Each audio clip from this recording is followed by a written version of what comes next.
Yellen, how are you? Good, thank you. I'm glad you're with us again. I want to encourage you on a theme that you spoke to recently, and that is this question of the unsustainable path, as you mentioned, of entitlement spending that we have known about for decades.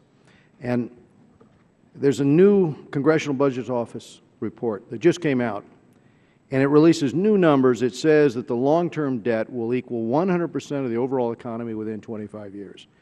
I think this goes to your point that, in your words, this is a critical issue facing the country. I talked to Ben Bernanke about this and his predecessor, Alan Greenspan. You know, isn't there a way to ring that bill a little louder so that people understand what this means for the next generation? And I'll ask you that and give you the floor here to amplify that message if you'd like. I believe this is a critical problem that Congress should really try very hard to address in the administration. It's one we have known about for decades. There's nothing fundamentally new here. We've just come closer to the problem without taking the necessary steps. I think, you know, it relates to trends in healthcare costs combined with an aging population that is certainly not news. There are many, you know, organizations that have been trying to explain, I believe, to the American people how serious this problem is. Well, I want to encourage you to continue to do what you're doing on that front. If I might recommend opening every speech with trying to get people's attention, both in Congress and around the country, about this problem and what it will mean for future generations. I also have a fiscal policy question for you, and it's on an issue that I find myself in agreement with our current Treasury Secretary on. We must do more to discourage these inversion transactions, and that's the use of mergers and a change of the P.O. box to avoid paying higher taxes here in the United States. And in 1997, in your confirmation hearing, you said that the tax structure impacts decisions about work and investment.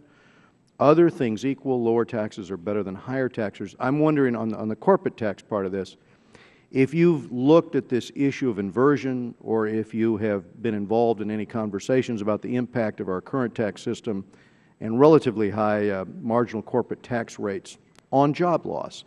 And is this something you've discussed with Mr. Liu?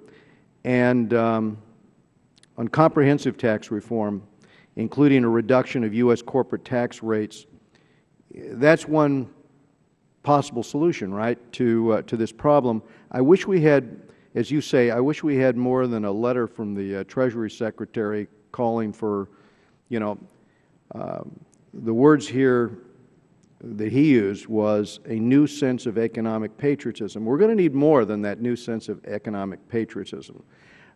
We need real leadership, and we need leadership out of the White House, and we need leadership all around to pass a comprehensive tax reform.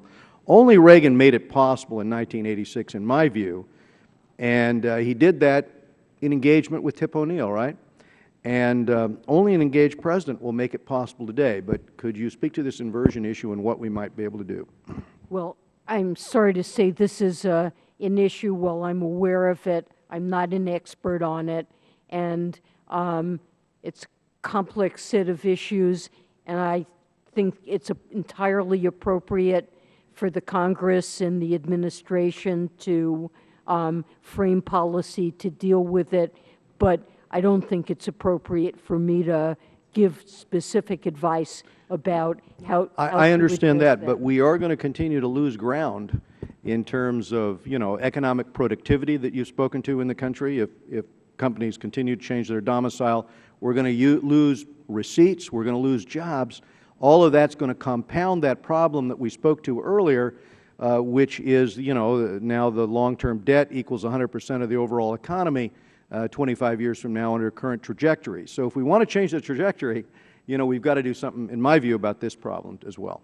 Sure. I mean, I think it's entirely appropriate to try to frame appropriate policies to deal with this issue. Thank you, Chair Yellen, and thank you, Mr. Chairman. Time of the gentleman has expired. The